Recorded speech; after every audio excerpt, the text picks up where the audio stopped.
Perkenalkan, kami dari mahasiswi Universitas Asahan, Fakultas Ekonomi Program Studi Manajemen. Dengan saya, Intan Baiduri Nasution, NPM 23031034. Dan saya Ria Gustianasari dengan NPM 23031016. Saya Risyana Zahidaya dengan NPM 23031019. Saya Mutiara Yunda Siregar dengan NPM 23031044. Dengan saya Aprilia Sitorus NPM 23031029. Teori pengambilan keputusan. Pengambilan keputusan merupakan suatu proses manajemen yang dimulai dengan perencanaan atau persiapan dan berakhir dengan pengendalian. Teori pengambilan keputusan adalah suatu pendekatan analitik untuk memilih alternatif terbaik dari suatu keputusan. Selanjutnya, model untuk pengambilan keputusan merupakan abstraksi dari keadaan nyata yang dibuat secara sederhana namun mengandung unsur-unsur utama dari suatu produk, proses atau sistem yang diwakili. Dengan menggunakan model, pengambilan keputusan dapat dilakukan dengan lebih praktis, mudah, cepat, dan aman. Selanjutnya, ada 3 model untuk pengambilan keputusan, yaitu 1. Model fisik.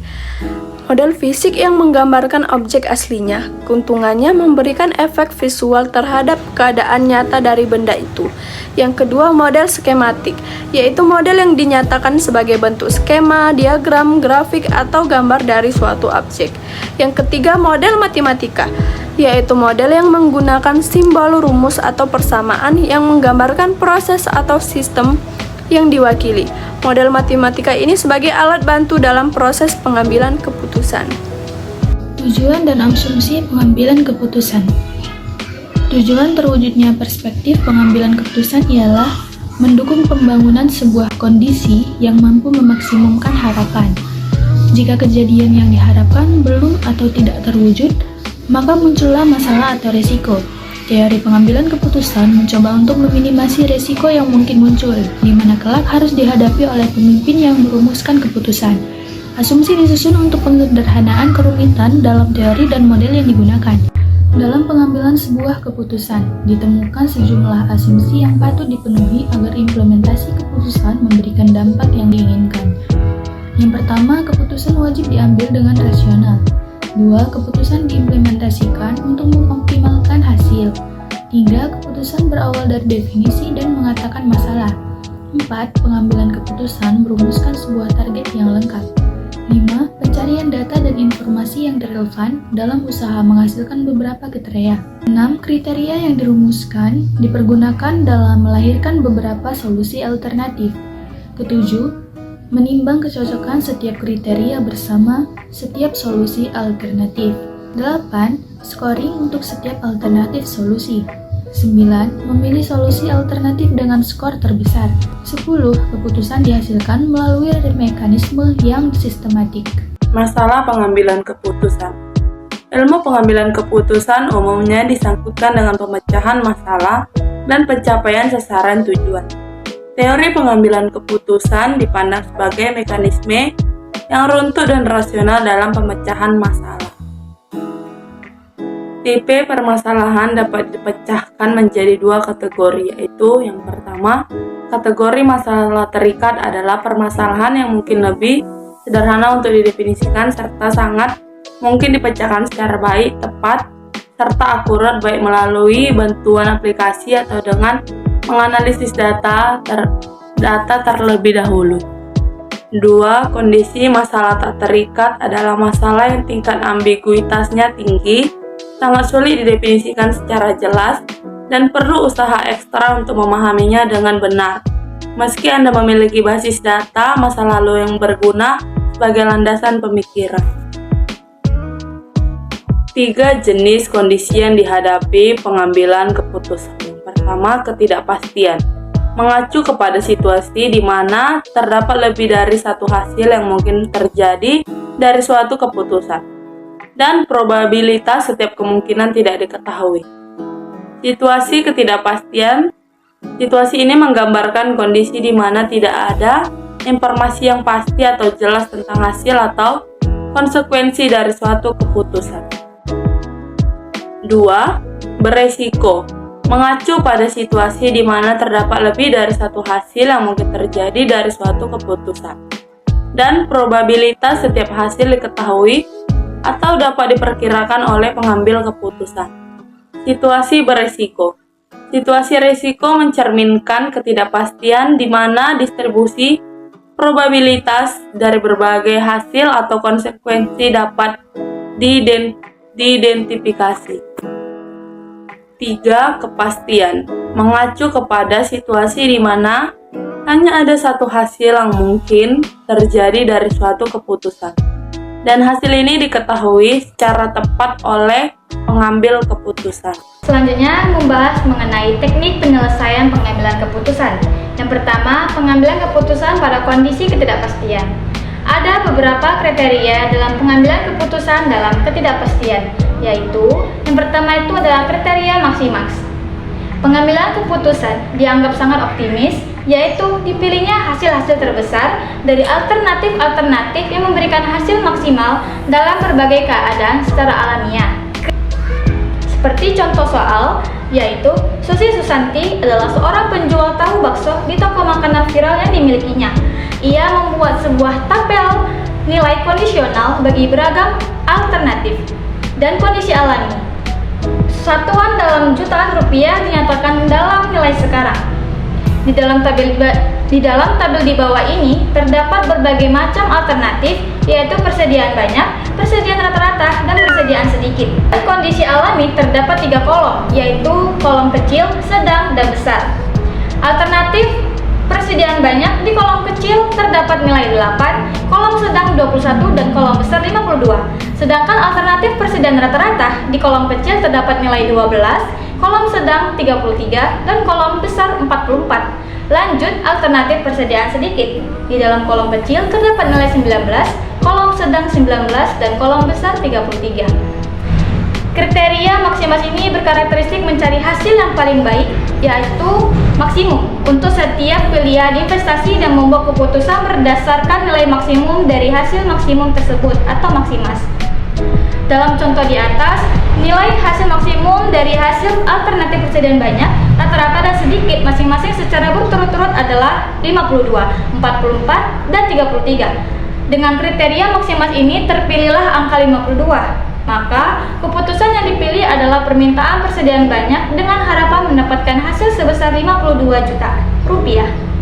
Selanjutnya, teknik penyelesaian pengambilan keputusan yang kedua, yaitu kriteria maksimin.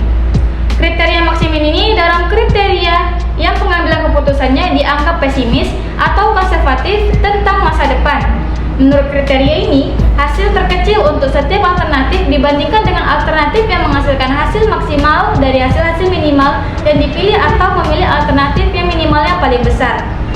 Karakteristik kriteria maksimin ini yaitu mencari alternatif yang maksimum dari hasil yang minimum dari setiap alternatif. Lalu, dicari hasil minimum dari setiap persediaan dan selanjutnya memilih persediaan dengan nilai terbesar dari yang terkecil tadi. Dalam contoh di atas, nilai hasil minimum dari hasil persediaan banyak, rata-rata, dan sedikit masing-masing secara berturut-turut adalah 8, 19, dan 12. Dengan kriteria maksimin, terpilihlah angka 19. Maka, keputusan yang dipilih adalah permintaan persediaan sedikit dengan harapan mendapatkan hasil sebesar 19 juta rupiah. Selanjutnya, teknik penyelesaian pengambilan keputusan yang ketiga, yaitu kriteria Laplace atau sama rata.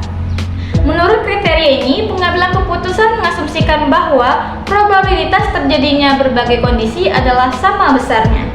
Pada kriteria ini, pengambilan keputusan tidak dapat menentukan atau mengetahui probabilitas terjadi berbagai hasil, sehingga diasumsikan bahwa semua kejadian mempunyai kemungkinan yang sama untuk terjadinya atau setiap hasil memiliki probabilitas yang sama. Hasil yang dipilih adalah yang memiliki nilai tertimbang tertinggi. Kriteria sama rata ini memilih alternatif dengan rata-rata hasil tertinggi, dimulai dengan menghitung rata-rata hasil untuk setiap alternatif, kemudian dipilih alternatif yang memberikan nilai rata-rata yang maksimum. Jadi di dalam tabel ini terdapat kolom kecil, sedang, dan besar, yang dimana di dalam kriteria sama rata ini kita pertama menjumlahkan seluruh alternatif yang ada di kolom kecil, sedang, dan besar tadi. Lalu hasilnya dibagi 3. Kenapa dibagi 3? Karena terdapat 3 alternatif di setiap kolomnya. Sehingga hasil yang sudah dibagikan tadi mendapatkan hasil 29,7 yang dimana nilai tertinggi dari ketiga nilai tersebut adalah 29,7. Dengan demikian, jika menggunakan kriteria Laplace akan dipilih permintaan persediaan rata-rata yang memiliki nilai harapan sebesar 29,7 juta rupiah. Teknik penyelesaian pengambilan keputusan. Dalam pengambilan keputusan, selalu diusahakan untuk memilih keputusan dengan nilai harapan yang maksimum. Dalam prakteknya, dinyatakan dengan besarnya nilai uang yaitu Expected Monetary Value atau EMV. Dalam bentuk rumus dituliskan EMV sama dengan sigma AIJ plus PJ. Contoh soal. Susi Susanti dihadapkan dengan kondisi penyimpanan uangnya di toko makanan viral pemiliknya. Apakah dalam bentuk deposito atau pembelian saham? Keuntungan yang akan didapatnya bergantung pada maju pertumbuhan ekonomi. Laju pertumbuhan ekonomi meningkat dengan probabilitas 45% dan menurun 75%. Jika dipilih deposito, keuntungannya adalah 290 juta rupiah pada saat pertumbuhan ekonomi meningkat dan 189 juta rupiah pada saat pertumbuhan ekonomi menurun. Jika dipilih membeli saham, keuntungan adalah 560 juta rupiah pada saat pertumbuhan ekonomi meningkat dan 275 juta rupiah pada saat pertumbuhan ekonomi menurun. Dengan menggunakan nilai harapan Fayop terbesar, keputusan yang mana harus diambil Susan Susanti? Penyelesaian. Di sini adalah laju pertumbuhan ekonomi meningkat dengan probabilitas 0,45 dan menurun 0,75. Dalam alternatif Despacito, laju pertumbuhan ekonomi meningkat pada probabilitas 0,45 yaitu 290 juta dan probabilitas menurunnya yaitu 189 juta. Sedangkan dalam alternatif membeli saham, laju pertumbuhan ekonomi meningkat dengan probabilitas 0,45 yaitu 560 juta dan probabilitas menurun yaitu 275 juta.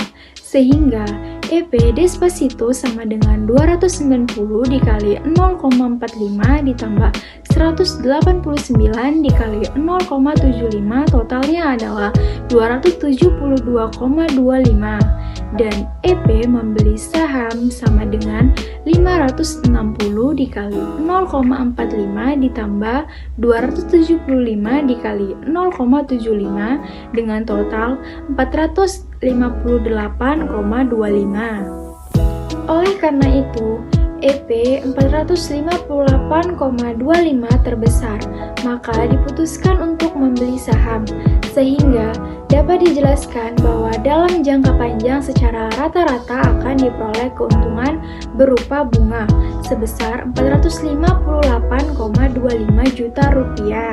Kesimpulan, pengambilan keputusan dalam sebuah perusahaan merupakan hal yang penting bagi kemajuan perusahaan tersebut.